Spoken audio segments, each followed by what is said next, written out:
नमस्कार, मैं हूँ आपके साथ कंचन मिश्रा। अपडेट मीडिया 24x7 में आप सभी का स्वागत है। अपडेट मीडिया 24x7 के समस्त परिवार की ओर से आप सभी को गणतंत्र दिवस की बहुत बहुत शुभकामनाएं। यह दिन हमारे देश की स्वतंत्रता, समानता और भाईचारे का प्रतीक है। 26 जनवरी 1950 को हमारा संविधान लागू हुआ था, जिसने हमें लोकतंत्र में अपने अधिकारों और कर्तव्यों का बोध कराया। हमें गर्व है कि हमारे संविधान ने हर नागरिक को समानता, स्वतंत्रता और न्याय का अधिकार दिया है। यह दिन भारत के संविधान लागू होने की याद में मनाया जाता है। भारत का संविधान 26 जनवरी 1950 को लागू हुआ था। इस दिन दिल्ली के राजपथ पर परेड और झांकियां निकाली जाती हैं। भारत के राष्ट्रपति तिरंगा फहराते हैं और 21 तोपों की सलामी दी जाती है। आओ झुककर सलाम करें उन्हें जिनके हिस्से में ये मुकाम आता है। खुशनसीब होता है वो खून जो देश के काम आता है। ना पूछो जमाने से कि क्या हमारी कहानी है, हमारी पहचान तो बस इतनी है कि हम सब हिंदुस्तानी हैं। ना जियो धर्म के नाम पर, ना मरो धर्म के नाम पर, इंसानियत ही है धर्म वतन का, बस जियो वतन के नाम पर। एक बार फिर से आप सभी को अपडेट मीडिया 24x7 के समस्त परिवार की ओर से गणतंत्र दिवस की बहुत। भारत का गणतंत्र दिवस 26 जनवरी को क्यों मनाया जाता है? जैसा कि आप जानते हैं कि गणतंत्र दिवस हमारा राष्ट्रीय पर्व है जो 26 जनवरी को मनाया जाता है। हर साल गणतंत्र दिवस के दिन भव्य परेड का योजना बनाया जाता है जो इंडिया गेट से राष्ट्रपति भवन तक होता है। इस परेड के दौरान थल सेना, वायुसेना और नौसेना के जवान शामिल होते हैं। इस परेड के दौरान तीन सेनाओं के प्रमुख राष्ट्रपति को सलामी देते हैं।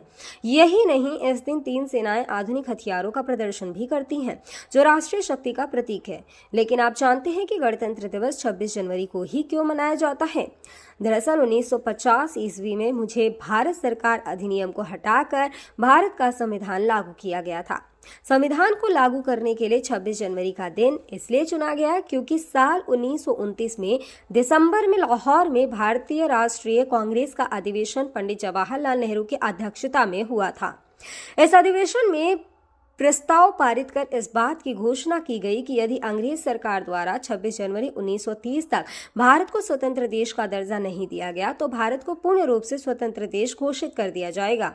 जब अंग्रेज सरकार ने कुछ नहीं किया तब कांग्रेस ने 26 जनवरी 1930 को भारत को पूर्ण स्वराज घोषित कर दिया। 26 जनवरी 1950 के दिन सुबह 10:18 पर भारत एक गणतंत्र बना। इसके 6 मिनट बाद 10:24 पे राजेंद्र प्रसाद ने भारत के पहले राष्ट्रपति के रूप में शपथ ली।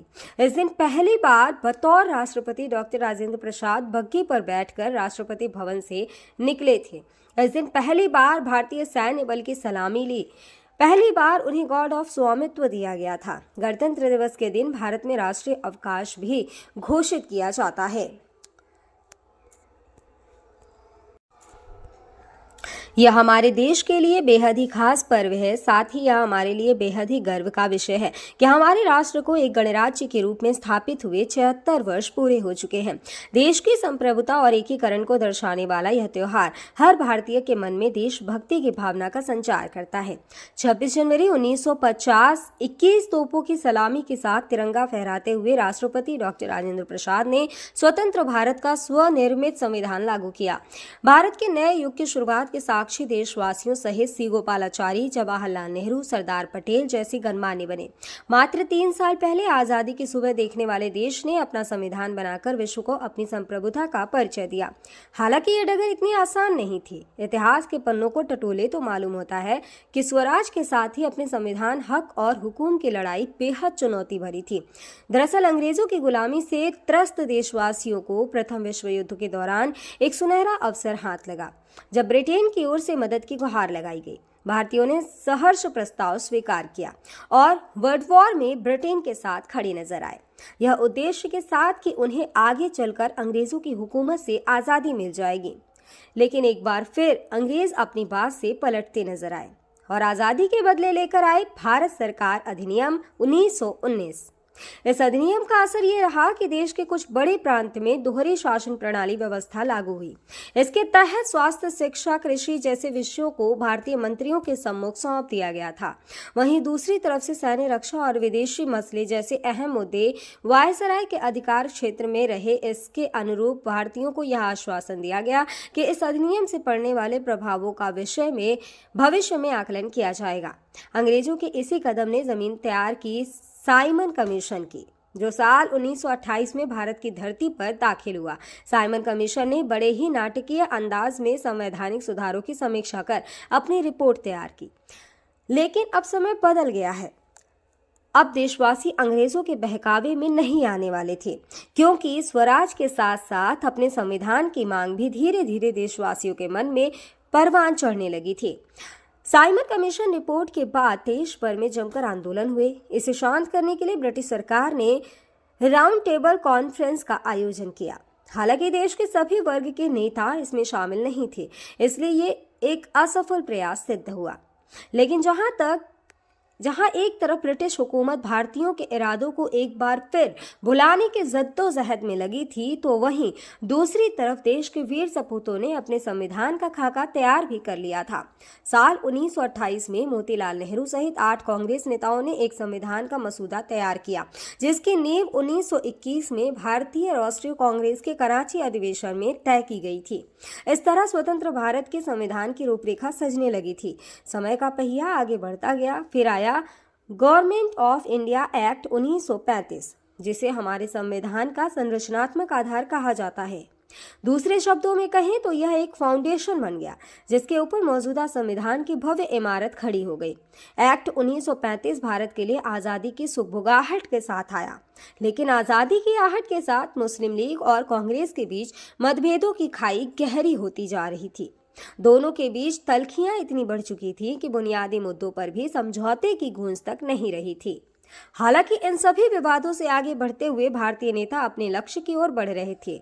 दूसरे विश्व युद्ध के दौरान 1945 में सभी पार्टियों की सहमति से संविधान का प्रारूप तैयार कर लिया गया था, जिसे सार्वभौमिक वयस्क फ्रेंचाइजी स्वतंत्रता और समानता के साथ अल्पसंख्यकों के अधिकारों की रक्षा का विशेष ध्यान रखा गया था।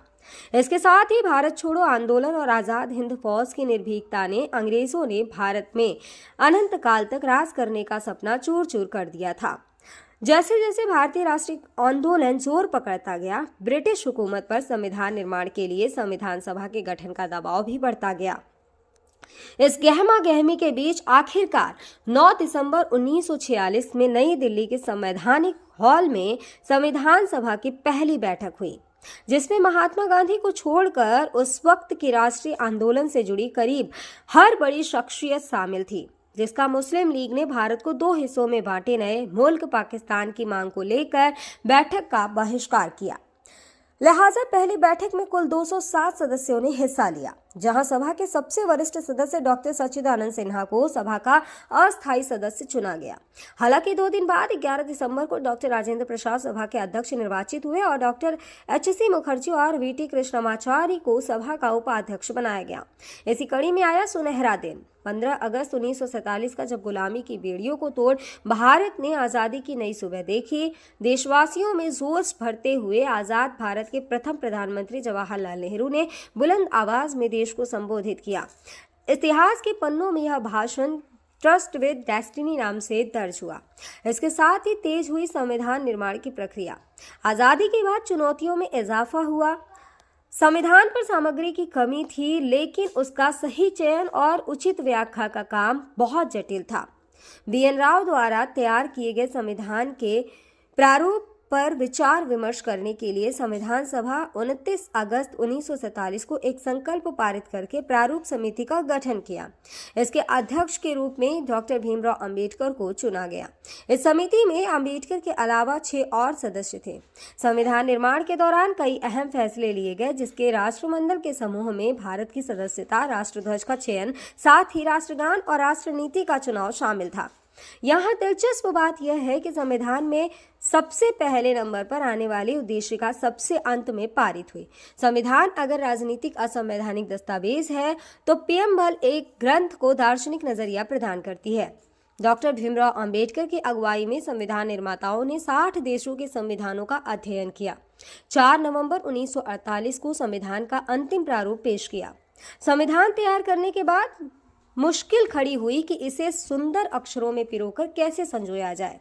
इस उधेड़-बुन के बीच प्रेम बिहारी नारायण रायजादा का नाम सामने आया, जो कि अपने दौर के सबसे विख्यात कैलीग्राफर थे। उसके बाद भारत का संविधान प्रेम बिहारी नारायण रायजादा सुलेख फॉन्ट में लिखा गया। उसके प्रत्येक पृष्ठ को नंदलाल बोस के मार्गदर्शन में शांति निकेतन के कलाकारों द्वारा अलंकृत किया गया। इस तरह कुल 2 साल 11 महीने और 18 दिनों में विश्व के सबसे बड़े लोकतंत्र का स्वनिर्मित संविधान बनकर तैयार हुआ। आधिकारिक तौर पर 26 नवंबर 1949 को संविधान को पारित किया गया, जिस पर संविधान समिति के 15 महिलाओं सहित 284 सदस्यों ने हस्ताक्षर किए। वहीं संविधान लागू करने के लिए 26 नवंबर को चुना गया, क्योंकि 26 जनवरी 1930 को भारतीय कांग्रेस के लाहौर अधिवेशन में पूर्ण स्वराज का प्रस्ताव रखा गया था। इतिहास में इसे प्रथम स्वतंत्रता दिवस के रूप में भी जाना जाता है। यही कारण है संविधान लागू करने के लिए भारत के प्रथम स्वतंत्रता दिवस यानी 26 जनवरी को चुना गया। 26 जनवरी 1950 दिल्ली की सर्दी को देशभक्ति मात दे रही थी, जब राजगोपालाचारी ने अपने शब्दों में भारत को संप्रभु लोकतांत्रिक गणतंत्र घोषित किया। इसके बाद डॉक्टर राजेंद्र प्रसाद को भारत के पहले राष्ट्रपति की शपथ दिलाई गई। उसके बाद सार्वजनिक समारोह की शुरुआत हुई, जिसमें राष्ट्रपति डॉक्टर राजेंद्र प्रसाद और मुख्य अतिथि इंडोनेशिया के अध्यक्ष सुकर्नो हुए और मुख्य अतिथि इंडोनेशिया के अध्यक्ष सुकर्नो भी शामिल हुए। इसी तरह दिनांक 26 जनवरी 1950 इतिहास के पन्नों में स्वर्णिम अक्षरों में दर्ज हो गया।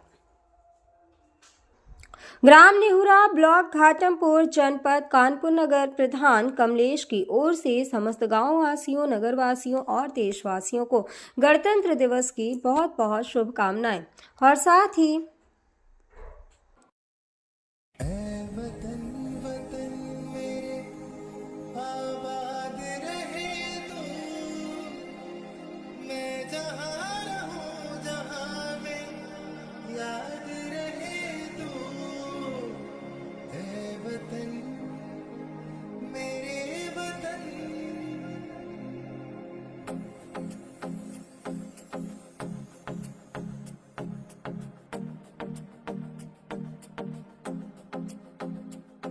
मेरा रंग दे,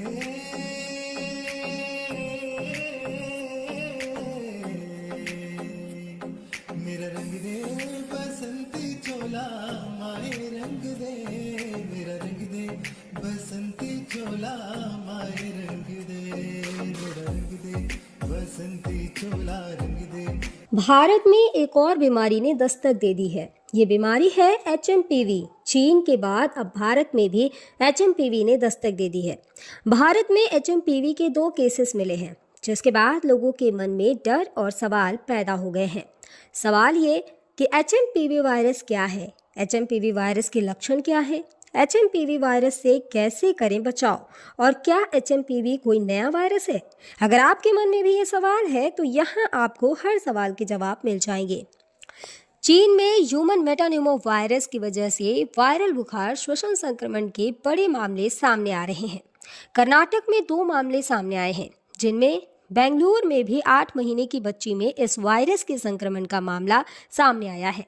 अब सवाल ये है कि आखिर HMPV क्या है। HMPV यानी ह्यूमन मेटान्यूमो वायरस एक श्वसन वायरस है जो फ्लू जैसे लक्षण पैदा करता है। अब निचले और ऊपरी श्वसन संक्रमण जैसे सर्दी का कारण बनता है। यह एक मौसमी बीमारी है जो आमतौर पर सर्दियों और शुरुआती वसंत में होती है, जो RSV यानी रेस्पिरेटरी सिंसिटियल वायरस और फ्लू के समान होते हैं। इससे बचाव के लिए HMPV आमतौर पर बच्चों में ही डिटेक्ट होता है। सभी फ्लू सैंपल में से 0.7 फीसद में HMPV होते हैं। इसके लक्षण है कि HMPV वायरस को ह्यूमन मेटान्यूमो वायरस या ह्यूमो वायरस कहते हैं, जिसके लक्षण काफ़ी हद तक सामान्य सर्दी जुकाम के समान होते हैं। सामान्य मामलों में यह खांसी या गले में घरघराहट, नाक बहने या गले में खराश का कारण बनता है। छोटे बच्चों या बुजुर्गों में HMPV का संक्रमण गंभीर हो सकता है। कमज़ोर ह्यूमन सिस्टम वाले लोगों में भी ये वायरस गंभीर बीमारी का कारण बन सकता है। कहा जा रहा है कि इस वायरस से संक्रमित मरीजों में सांस लेने में दिक्कत और फ्लू जैसे लक्षण दिखाई दे रहे हैं। इसके इलाज के लिए ज़रूरी है कि इसमें सबसे ज़रूरी होता है कि अगर आपको HMPV के होने का संदेह होता है या इस तरह के कोई लक्षण आपको नज़र आते हैं तो बिना डॉक्टर के सलाह के कोई भी एंटीवायरल दवाओं का इस्तेमाल ना करें। सांस की बीमारी से जुड़े एक्सपर्ट ने लोगों को मानव मेटान्यूमो वायरस से लड़ने के लिए एंटीवायरल दवाओं का आंख बंद कर उपयोग न करने की सलाह दी है। ऐसे में सावधानी बरतें और बिना डॉक्टर के सलाह के कोई भी दवा न लें। फिलहाल इसका कोई टीका अब तक नहीं है। इसके लक्षण जैसा हम पहले ही बता चुके हैं कि सर्दी जुकाम होते हैं। 2023 में England, Britain, Finland, Australia, Canada, America और चीन में HMPV का पता चला था।